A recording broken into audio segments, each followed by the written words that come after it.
देखते हैं कि एग्जैक्टली हुआ क्या है। देखिए, एक बहुत बड़ा ब्लो बताया जा रहा है पेटीएम पेमेंट्स बैंक के लिए। देखो, एक चीज याद रखना, पेटीएम पेमेंट बैंक जब मैं कहता हूं ना, तो आज के डेट में जब भी आप पेटीएम का ऐप खोलते हो तो उसमें ज्यादातर जितनी सर्विसेज होती हैं वो एक्चुअली ये सब कुछ पेटीएम पेमेंट बैंक के अंदर ही आता है। और इनफैक्ट मैं आपको बता दूं, जब हम बैंक की बात करते हैं तो पहले 2017 के पहले पेटीएम के ऐप में जनरली क्या होता था, आप रिचार्ज वगैरह थोड़ा बहुत कर लेते थे, वॉलेट वगैरह का इस्तेमाल कर लेते थे।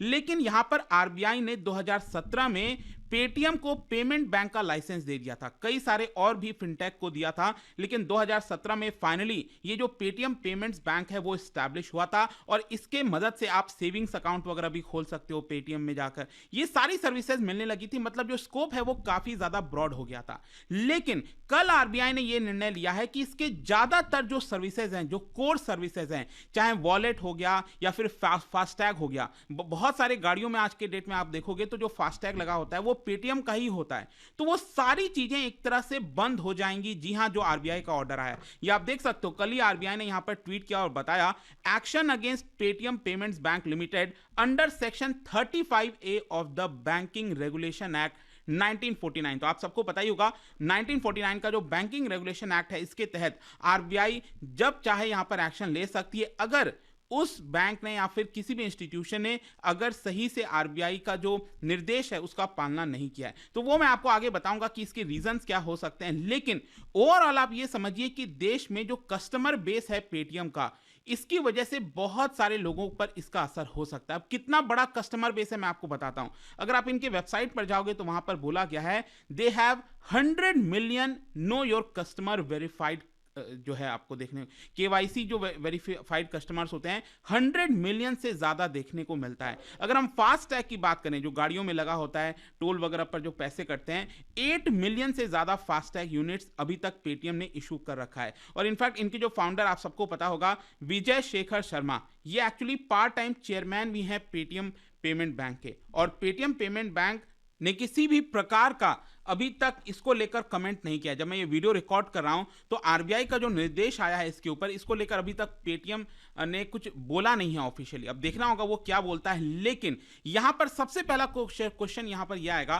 कि आरबीआई ने एग्जैक्टली किया क्या है। मैं आपको बता दूं, यहां पर जो सेंट्रल बैंक है उन्होंने पेटीएम पेमेंट बैंक की ज्यादातर जो ऑफरिंग होती है, जो मैंने आपको बताया, इसके अंदर वॉलेट हो गया, फास्टैग हो गया, प्रीपेड इंस्ट्रूमेंट हो गए, नेशनल कॉमन मोबिलिटी कार्ड, जी हाँ ये भी इशू हो चुका है। ये जो कार्ड होता है, ये एक तरह से आप इससे पैसे भी विड्रॉ कर सकते हो, अगर कहीं आपको मेट्रो में जाना है उससे वो भी जा सकते हो। एक सिंगल कार्ड से आप काफी कुछ कर सकते हो। तो ये नेशनल कॉमन मोबिलिटी कार्ड, ये सारी चीजों के ऊपर एक तरह से रोक लगने वाली है, ये जो आरबीआई का फैसला है। और ये कब से होगा? ये एक्चुअली 29 फरवरी से होने वाला है। देखो, इसमें कई सारी चीजें जो आपको पता होना चाहिए, लेकिन उसके पहले एक और चीज मैं आपको बता दूं, यहां पर जो पेरेंट कंपनी है, जो मेन कंपनी है पेटीएम की, वो है 197 कम्युनिकेशन। ठीक है, ये मेन कंपनी है। और इसकी एक तरह से सब्सिडियरी आप कह सकते हो, वो है आपका पेटीएम पेमेंट सर्विसेज। तो यहां पर आरबीआई ने अपने निर्देश में यह भी कहा है कि दोनों के बीच में जो भी ट्रांजैक्शन होना है वो 29 फरवरी तक हो जाना चाहिए। मतलब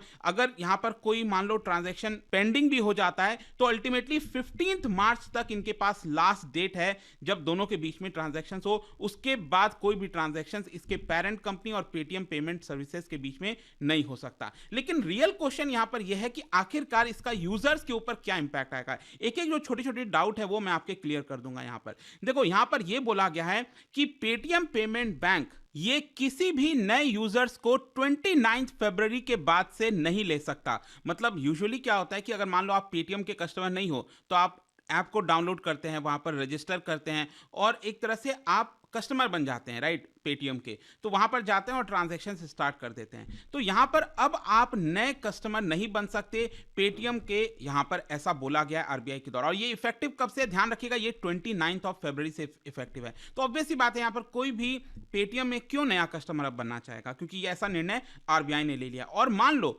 ऑलरेडी अगर आपका अकाउंट है तो आपने देखा होगा जनरली क्या होता है कि लोग अपने वॉलेट में जो पेटीएम वॉलेट वगैरह है या फिर सेविंग्स अकाउंट है मान लो पेटीएम पेमेंट बैंक का, तो उसमें अगर आप अपना पैसा वगैरह ट्रांसफर कर रहे हो तो वो सारे पैसे वगैरह ट्रांसफर आप 29 फरवरी के बाद से नहीं कर पाओगे। आप समझ रहे हो क्या हो रहा है यहाँ पर?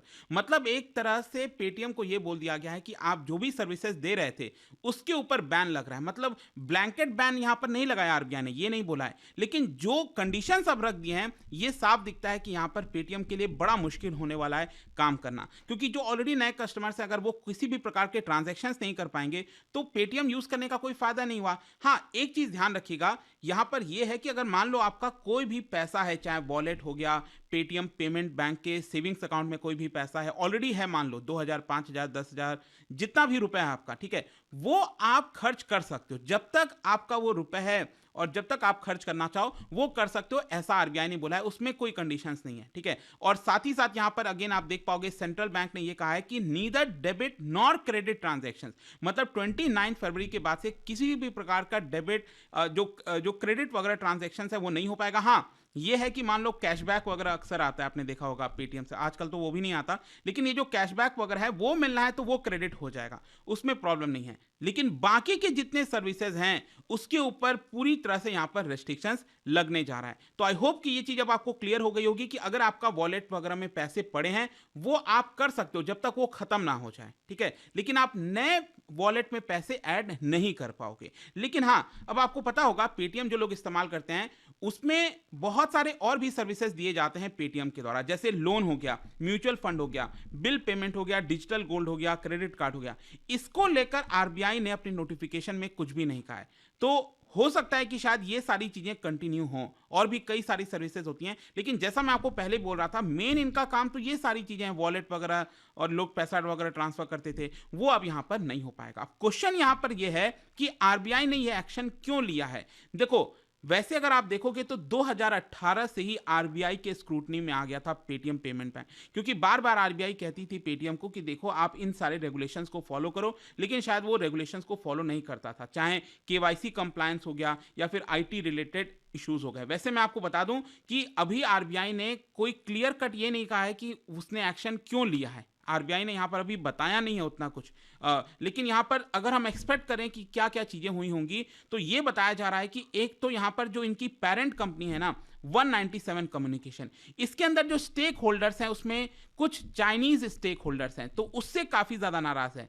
आरबीआई। आरबीआई यहां पर चाहता था कि हमें पता चले कि पेटीएम के शेयर होल्डर्स कौन है एग्जैक्टली, ये 197 के स्टेक होल्डर्स कौन है, किसका शेयर है, और यहां पर खबरें ये आई हैं कि यहां पर इनडायरेक्ट शेयर्स कई सारे चाइना बेस्ड एंटिटीज का है, तो इसीलिए आरबीआई कहीं ना कहीं खुश नहीं था। और इसके साथ साथ एक और यहां पर शिकायत आ रही थी कि जो कस्टमर्स हैं पेटीएम के उन सभी के एक तरह से जो इंफॉर्मेशन है वो चाइनीज एंटिटी के पास जा रहे हैं, ठीक है, तो ये सारी चीजें नहीं होनी चाहिए। वैसे पहले अगर आप देखोगे तो पेटीएम की तरफ से बयान दिया गया था कि देखिए हम ऐसा कुछ भी नहीं करते, जो भी डेटा वगैरह है वो भारत में रहता है, सुरक्षित रहता है, हम कहीं पर भी पास नहीं करते, लेकिन ये सारे इल्जाम अक्सर पेटीएम के ऊपर लगे हैं। एंड क्योंकि ये सारी चीजें कंसर्न शायद सॉल्व नहीं कर पाया होगा आरबीआई के, और इसी के लिए कहीं ना कहीं बताया जा रहा है कि आरबीआई ने ये एक्शन, बड़ा एक्शन पेटीएम के ऊपर ले लिया।